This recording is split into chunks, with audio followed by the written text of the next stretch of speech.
శ్రీ రేణుక ఎల్లమ్మ తల్లి జ్యోతిష్యాలయం. ముఖం చూసి జ్యోతిష్యం చెప్పబడును. మీ పేరు బలము, మీ భవిష్యత్తులో జరగబోయేది చెప్పబడును. మీ కుటుంబ సమస్యలు, చదువు, ఉద్యోగం, మనశ్శాంతి, ఆరోగ్యం మరియు సకల సమస్యలకు పరిష్కారం చూపబడును. భయము, అనారోగ్య సమస్యలు, అనుమానము, చెడు పూజలకు కూడా పరిష్కారం చూపబడును. ఎటువంటి వ్యాధులకైనా మూలికా వైద్యం చేయబడును. స్త్రీ పురుష వశీకరణ 100% గ్యారంటీ. మంచి హస్తవాసి ఉన్న గురూజీ. ఒకసారి కాల్ చేస్తే మీకే తెలుస్తుంది. గురూజీ లక్ష్మణ్ రాజ్. Cell number 8639883141. ఓం శ్రీమాత్రే నమః. ఛానల్లోకి స్వాగతం అండి. కర్కాటక రాశి వారికి అదృష్ట సమయం వచ్చేసింది. ఎంతో కాలంగా మీరు ఎదురు చూస్తున్న 10 శుభవార్తలను ఈ నెల 9వ తారీఖు తర్వాత వినబోతున్నారు. ఈ శుభవార్తలు మీ జీవితంలో ఆనందాన్ని తీసుకువస్తాయి. మరి ఈ నెల 9వ తారీఖు తర్వాత కర్కాటక రాశి వారు వినబోతున్న ఆ శుభవార్తలు ఏంటి? ఈ శుభవార్తలు వినడానికి ముందు మీరు ఎటువంటి ప్రవర్తన కలిగి ఉండాలి, ఎవరితో మీరు జాగ్రత్తగా ఉండాలి, అలాగే ఏ దేవతారాధన చేయాలి అనే అంశాలతో పాటుగా కర్కాటక రాశి వారి గురించి కొన్ని ఆసక్తికరమైన విషయాలను ఈ వీడియోలో మనం వివరంగా తెలుసుకుందాం. కానీ అంతకంటే ముందుగా మీరు కనుక మన ఛానల్ని ఇప్పటి వరకు సబ్స్క్రైబ్ చేసుకోకపోతే వెంటనే సబ్స్క్రైబ్ చేసుకోండి. అలాగే పక్కనే ఉన్న బెల్ ఐకాన్ని క్లిక్ చేసి అందులో ఆల్ సెలెక్ట్ చేసుకుంటే మేము ఇలాంటి వీడియోస్ అప్లోడ్ చేయగానే ముందుగా మీకు నోటిఫికేషన్ వస్తుంది. అలాగే వీడియో ఎక్కడా కూడా స్కిప్ చేయకుండా చివరి వరకు చూస్తేనే మేమేం చెప్తున్నామో మీకు పూర్తిగా అర్థమవుతుంది. ఇక వివరాల్లోకి వెళ్తే, మిగిలిన రాశులన్నింటికంటే కూడా ఈ రాశి వారిది చాలా ప్రత్యేకమైన వారుగా జ్యోతిష్య శాస్త్రంలో చెప్పబడి ఉంది. మరి కర్కాటక రాశి వారు ఎందుకంత ప్రత్యేకం అంటే, వీరికి ఉన్నటువంటి సహాయం చేసే గుణం, కార్యదీక్షత, కార్యదక్షత, సమయపాలన వంటి అనేక అంశాలను కలిగి ఉండటం వల్ల కర్కాటక రాశి వారు అందరికంటే ప్రత్యేకమైన వారుగా చెప్పవచ్చు. అయితే కర్కాటక రాశి వారు ఈ సమయంలో మీరు జాగ్రత్తగా ఉండాలి. ఈ సమయంలో మీరు చేయవలసిన పని ఏంటంటే, ముఖ్యంగా మీరు ఎటువంటి పరిస్థితుల్లోనైనా మౌనంగా ఉండటానికి ప్రయత్నించండి. ఇలా కనుక మీరు కొద్దిగా ఓర్పు పట్టి మౌనంగా ఉన్నట్లయితే ఇప్పటిదాకా మీరు ఎవ్వరూ వినని 10 శుభవార్తలు మీరు వింటారని చెప్పడంలో ఎటువంటి సందేహం లేదు. అయితే మీ ముందు నవ్వుతూ మాట్లాడే కొందరు వ్యక్తులు మీ వెనక నుండి మీ నాశనం కోరుకుంటున్నారు. వారెవరు అనే విషయం ఈ వీడియో చివరి వరకు చూస్తే మీకు అర్థమవుతుంది. ముఖ్యంగా 3 వ్యక్తులు మీ జీవితంలో మీరు పైకి ఎదగకూడదని, మీ నాశనాన్ని కోరుకుంటూ ఉన్నారు. ఆ 3 వ్యక్తుల్లో 2 స్త్రీలు, 1 పురుషుడు మీ శత్రువులతో చేరి మీ శత్రువులకి అనుకూలంగా ప్రవర్తిస్తూ మీ నాశనాన్ని కోరుకుంటున్నారు. ఈ సమయంలో మీరు అనుకున్న పనులు అనుకున్నట్టు జరగాలి, ధనలాభం కలగాలి, అందరికంటే ముందు ఉండాలి అనుకున్నట్లయితే కనుక మీరు ఏం చెయ్యబోతున్నారు అనే విషయాలను ఇతరులకు అస్సలు చెప్పకండి, మౌనం వహించండి. ఎందుకంటే మీరు జీవితంలో ఎదగడం ఇష్టం లేనివారు ఖచ్చితంగా మీ మాటలు వింటే మీ నాశనాన్ని కోరుకుంటారు. అంతేకాదు, ఈ సమయంలో మీరు ఈ కొన్ని జాగ్రత్తలు పాటించినట్లయితే ఖచ్చితంగా మీరు శుభవార్తలను వింటారు, కుటుంబంతో సంతోషంగా ఉంటారు. ఏ ఒక్క దేవుడిని ప్రార్థిస్తే 2 దేవుళ్ళ అనుగ్రహం కలుగుతుందో మీకు తెలుసా? అదేనండి, రాముడిని ప్రార్థిస్తే హనుమంతుల వారి అనుగ్రహం కూడా మీకు కలుగుతుంది. ఇక వీరిద్దరి అనుగ్రహం ఉంటే ఈ రాశి వారి జీవితం 3 పువ్వులు 6 కాయలుగా మారిపోతుంది. మరి ఆంజనేయ స్వామి వారికి ఇష్టమైన మంగళవారం రోజున మాంసాహారం తినకుండా రాముల వారిని అలాగే హనుమంతుల వారిని ప్రార్థించినట్లయితే మీ మనసులో ఉన్న కోరిక త్వరగా నెరవేరుతుంది. అంతేకాదు, ఇలా చేయటం వల్ల రాముల వారి అలాగే హనుమంతుల వారి అనుగ్రహం కూడా మీపై పరిపూర్ణంగా ఉంటుంది అని చెప్పడంలో ఎలాంటి సందేహం లేదు. ఇక అనేక రకాలుగా శని దోషాలతో బాధపడేవారు అంటే ఏలినాటి శని, అర్ధమ శని, అర్ధాష్టమ శని, ఇలా అనేక రకాలుగా శనితో కలిగే ఎటువంటి దోషాల నుంచి బయటపడాలి అంటే మంగళవారం నాడు ఆంజనేయ స్వామి వారిని విశేషంగా పూజించాలి. మరి ఎటువంటి పూజ చేసేటప్పుడు మాంసాహారం తినకుండా చేస్తే విశేషమైన ఫలితాన్ని పొందుతారని పండితులు చెప్తున్నారు. ముఖ్యంగా ఉదయాన్నే అంటే భోజనం చేయడానికి ముందే పూజ ముగించుకుంటే మంచిదని తెలియజేస్తున్నారు. ఈ వీడియోని మీరు చివరి వరకు చూస్తేనే మీరు చేయకూడని తప్పులతో పాటుగా ఏ వ్యక్తులతో మీరు దూరంగా ఉండాలి అనే అంశాలు మీకు వివరంగా తెలుస్తాయి.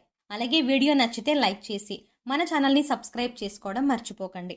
ఇక 2వ తప్పు మీరు చెయ్యకూడనిది ఏంటి అంటే, మీరు కోపాన్ని అదుపులో ఉంచుకోవాలి. అలాగే కోపంలో ఉన్నప్పుడు ఎదుటి వారిని ఎంత మాట పడితే అంత మాట అనకూడదు.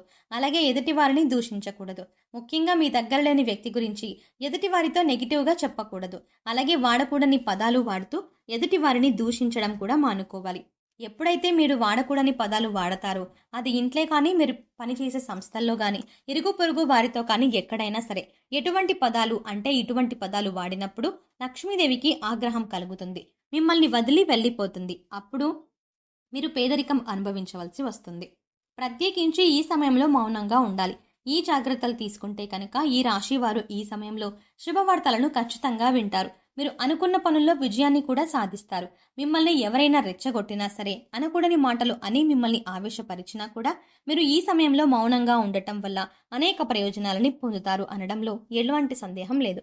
కొద్దిగా ఓర్పు వహించినట్లయితే కనుక జీవితంలో మీరు శుభవార్తలను వింటారు. అంతేకాదు, మీరు జాగ్రత్తగా ఉండవలసిన ఇంకొక అంశం ఏంటంటే, అందరినీ నమ్మి మీరు డబ్బుని అప్పుగా ఇచ్చినట్లయితే కనుక మీకు డబ్బు తిరిగి వచ్చే అవకాశాలు చాలా తక్కువగా ఉంటాయి. ఈ విషయాన్ని మీరు గమనించాలి. ఎందుకంటే ఎవరిని పడితే వారిని నమ్మి డబ్బు ఇచ్చినట్లయితే మీ అవసరాలకు డబ్బు లేక మీరు చివరికి ఇబ్బంది పడవలసి వస్తుంది. మనకి ఉన్నంతలో దానం చేయడం, హెల్ప్ చేయడం తప్పు కాదు. కాకపోతే మనం చేయగలిగిన సహాయాన్ని కూడా మీ భుజాల మీద వేసుకొని చేయడం వల్ల మీరు చిక్కుల్లో పడే అవకాశం ఉంటుంది. ఈ విషయాన్ని మీరు గమనించాలి. ఇక ఆర్ అనే అక్షరంతో పేరు మొదలయ్యేవారు ఎవరైనా ఉంటే అటువంటి వ్యక్తుల వల్ల మీ జీవితంలో కష్టాలు అధికంగా వస్తాయి. కాబట్టి అటువంటి వ్యక్తులు ఎవరో మీరు పరిశీలించి అభ్యర్థులకు మీరు దూరంగా ఉండటం మంచిది అని సూచించడం అయినది. అలాగే కష్టాల్లో ఉన్నవారికి మీరు వీలైనంతగా సహాయం చేయడం వల్ల మీరు అదృష్టాన్ని పొందవచ్చు. అంతేకాదు, ఈ రాశి వారు ఎవరినైనా మంచి పొజిషన్కి తీసుకువెళ్ళాలి అనుకుంటే అలా చేసే శక్తి ఈ రాశి వారికి ఉంటుంది. వీరికి ఉన్న పలుకుబడిని ఉపయోగించి వీరికి కావలసిన వాళ్ళని అందలం ఎక్కించగలుగుతారు. మీరు ఎవరిని కూడా గుడ్డిగా నమ్మకూడదు. మీకు ఏదైనా కష్టం వచ్చినా ఎదుటి వారితో చెప్పడం కంటే కూడా ఆ దేవుడి వద్ద చెప్పుకోవడం అనేది చాలా మంచిది. అంతేకాదు, ఒక రకంగా దేవుడి దగ్గర చెప్పుకోవడం వల్ల మీ కష్టాలను దేవుడు విని వెంటనే తీరుస్తాడు. ఎందుకంటే ఈ సమయంలో మీకు దైవబలం కూడా అండగా ఉంది. ఇక మీలో ఉండే నెగిటివ్ ఆలోచన కారణంగా, అంటే నేను చేసే పనిలో విజయం సాధిస్తానా లేదా, నేను పనిని కరెక్ట్గా చేస్తున్నానా లేదా అనే ఆలోచనతో ఉండడం వల్ల మీరు చేసే పనిలో పొరపాటు జరిగే అవకాశం ఉంటుంది. అందువల్ల ఎటువంటి నెగిటివ్ ఆలోచన లేకుండా దేవుడిని నమ్మి దైవం మీద భారం వేసి మీరు పని చేసినట్లయితే ఖచ్చితంగా మీరు విజయం సాధిస్తారు. అలాగే పని ప్రారంభించే ముందు దేవుడిని తలుచుకోవడం మాత్రం మర్చిపోకండి. పి ఇంకా ఎస్ అనే అక్షరాలతో పేర్లు మొదలయ్యే స్త్రీలతో మీరు చాలా జాగ్రత్తగా ఉండాలి. వారిని నమ్మి అన్ని విషయాలను వారితో చర్చించకూడదు. అంతేకాదు, వారికి ఎంత దూరంగా ఉంటారో మీకు అంత మేలు జరుగుతుంది. అలాగే ఆర్ అనే అక్షరంతో పేరు మొదలయ్యే మగవారితో కూడా ఈ రాశి వారు దూరంగా ఉండాలి. ఎందుకంటే ఈ ఇద్దరు స్త్రీలు ఇంకా పురుషుడు మీ నాశనాన్ని కోరుకునే వారిలో ఉండే అవకాశం ఉంది. ముందు చెప్పుకున్న విధంగా ఈ అక్షరాలతో పేర్లు మొదలయ్యే ఇద్దరు స్త్రీలు అలాగే ఒక పురుషుడితో మీరు చాలా జాగ్రత్తగా ఉంటే మీ జీవితంలో మీరు ముందుకు వెళతారు.